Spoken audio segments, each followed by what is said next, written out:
Mampu melampaui target di Pekan Olahraga Nasional Papua, KONI Sumsel masih akan membenahi atletnya. Tak hanya soal pembinaan dan kompetisi, kesejahteraan atlet juga jadi sorotan KONI Sumsel. Terkait hal ini, KONI Sumsel sudah menerima banyak keluhan dari atletnya.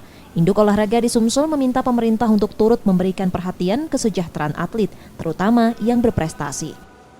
Masalah kesejahteraan ini selalu dikeluhkan, sehingga kadang-kadang atlet kita tidak berkonsentrasi.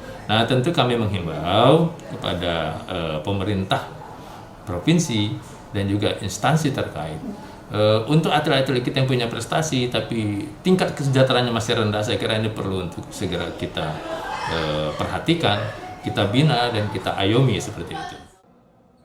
KONI Sumsel bersyukur saat ini sudah banyak atlet berprestasi yang direkrut instansi pemerintah, namun pekerjaan mereka tidak mengganggu konsentrasi mereka.